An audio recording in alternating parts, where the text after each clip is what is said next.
오늘은 화물 운송사 중에서 일반 화물 운송과 택배 물량을 같이 운송하는 회사들이 있습니다. 쉽게 말하면 택배 회사 아래에서 간선 차량을 운송하는 회사들, 이런 회사들이 굉장히 많습니다. 우리나라 택배 회사가 약 20개 정도 됩니다. 20개 정도. 흔히 아는 CJ 대한통운, 한진, 롯데, 로젠 말고도 다수 택배 회사가 있고, 쿠팡도 택배 회사고, 마켓컬리도 택배 회사죠.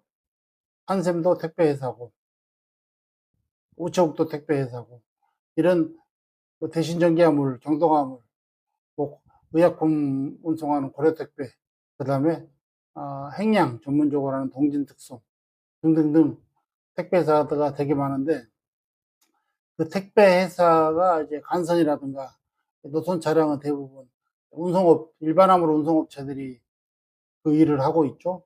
주선업체들은 구조적으로 화물운수사업법상 택배회사 아래에서 일하는 구조가 아닙니다. 왜 그러냐면 택배 본사들이 대부분 운송면허하고 주선면허를 둘을 다 가지고 있기 때문에 운송면허를 가지고 있는 이렇게 해서 주선사가 일을 하기는 운수사법상 위반이거든요.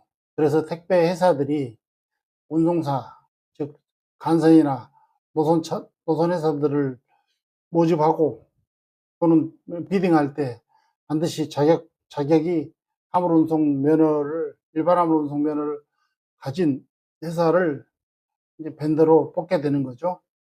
이제 근데 오늘 이게 뭐가 문제냐면 지금 실적 신고에서 일반 화물 실적과 택배 화물 실적이 분리해서 신고를 해야 됩니다. 국토부 규정이 그래요. 어떤 회사가 일반 화물 운송도 하고 있고 택배도 하고 있다. 그러면 한번 실적 신고를 할 때 택배 실적 별도, 일반 화물 실적 별도. 그러니까 한 회사가 두 번의 실적 신고를 나눠서 해야 된다는 이야기입니다. 이게 좀 되게 복잡해요. 장기용차도 나눠서 해야 되고, 채소 운송은 두 개를 합쳐서 채점을 하게 되고, 그러니까 실적 신고를 택배를 하고 계시거나 일반 화물을 하고 계신 데는 신고 자체가 굉장히 복잡한 거죠. 특히 장기용차 관리가 좀 복잡하죠. 택배는 아시다시피 상시적으로 다단계가 지금도 아직 많이 이루어지고 있거든요. 용차를 전문적으로 하시는 회사끼리 서로 주고받고 하거나 이런 경우가 많은 것은 아마 다 대부분 알고 계실 거예요. 실질적으로 배차한 내용 그대로 신고하게 되면 아마 적잖이 문제가 될 것 같습니다. 일반 화물은 어느 정도 다단계가 직접 운송 비율이 적용이 되기 때문에 다단계가 많이 없어졌는데, 택배 쪽은 그쪽은 아마 제가 볼 때 직접 운송을 적용을 하는 부분에서 조금 취약한 것 같아요. 취약한 것 같고, 그래서 택배 운송을 하시는 일반 화물 운송사들은 실적 신고를 분리해서 해야 된다. 그걸 정확하게 알고 계셔야 돼요. 택배 이야기가 나왔으니까 택배에 대해서 조금 더 이야기를 해보겠습니다. 우리나라 택배 회사의 점유율로 따지면 제1위가 CJ 대한통운이에요. 그 다음에 제2위가 쿠팡, 3위가 롯데, 4위가 한진, 5위가 로젠, 6위가 우체국 정도 되고, 이 자료는 뭐 제가 만든 자료는 아니고 국가에서 운영하는 물류 포털이 있습니다. 포털에서 가져온 자료입니다. 서비스 측면에서 보면 CJ 대한통운 1위고 우체국이 2위, 한진, 롯데, 로젠 순서로 기록이 되네요. 그건 뭐 객관적인 평가겠죠. 우리가 알 수 있는 회사들도 있고 모르는 회사들도 많이 있습니다. 용마로지스야 뭐 의약품 전문적으로 하는 회사고, 천일, 그다음에 프레시 솔루션 이런 데는 지금 거의 지금 사업을 안 하고 있는 것 같은데 또 택배 회사로 나와 있네요. 택배 번호판은 이 화물 운송 쪽에서 취급을 하긴 하는데 약간 다릅니다. 기존에 이 개별 용달, 개인 용달, 일반 화물 운송은 허가제죠. 신규 등록이 안 되는 2022년부터 2002년부터 묶인 거죠. 묶여서 이제 신규 허가가 안 나는데, 택배는 그렇지 않습니다. 택배는 첫째 택배 대리점하고 계약하면 그 계약서를 근거로 해서 택배 번호판이 이제 본사로 신청이 들어가고 본사에서 전국 통합물류협회인가요? 그로 취합돼 가지고 국토부로 올라가고 꼭 거꾸로 이제 신청이 되면 최종적으로 이제 신청자의 그 지자체에서 택배 번호판을 타는 건데, 이제 이 번호판은 한시적인 면허이기 때문에 이 신청자가 만약에 그 사업을 그만두면 번호판을 반납을 해야 되는 거예요. 반납. 그러니까 번호판은 양도 양수가 안 돼요.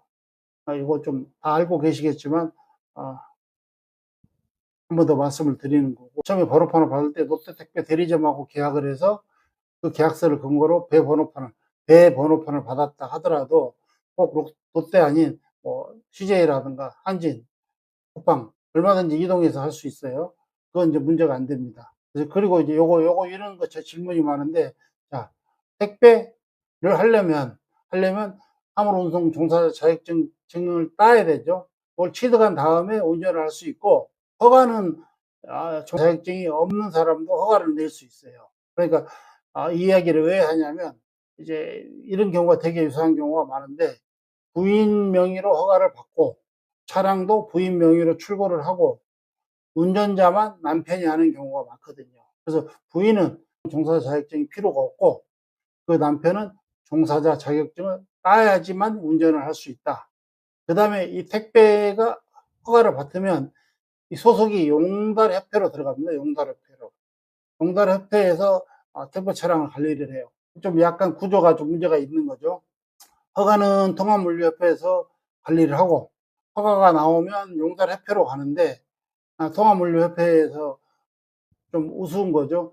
통합물류협회에서 관리를 하는 게 맞을 수도 있고, 또 용달협회보다는 택배용달협회가 별도로 단체가 만들어져 가지고 택배하고 또 이 기존의 그 용달하고 또 차이가 굉장히 심하거든요. 첫째, 호환이 안 돼요. 호환이. 택배차가 일반 함으로 실지도 못하고, 물론 일반 용달이 택배를 할 수 있지만, 그렇기 때문에 용달협회가 관리한다는 것 자체가 좀 제가 볼 때는 좀 문제가 있는 것 같아요. 오늘은 택배회사, 택배회사 밑에 일하는 화물 운송업체는 실적 신고를 나눠서 2번 해야 된다. 일반 화물 운송 실적과 택배 운송 실적을 나눠서 분리해서 신고해야 된다는 것을 말씀을 드렸습니다. 일반 화물 실적이 없다면 택배 실적만 하면 되겠죠? 장기 용차도 따로따로 관리를 해야 돼요. 직접 운송이 택배는 적용을 안 하는 것 같아요. 그러다 보니까 뭐 다단계 운송도 좀 이루어지는 것 같고, 그런 게 일반 화물 운송에 대한 실적 신고하고 택배 실적 신고의 차이입니다.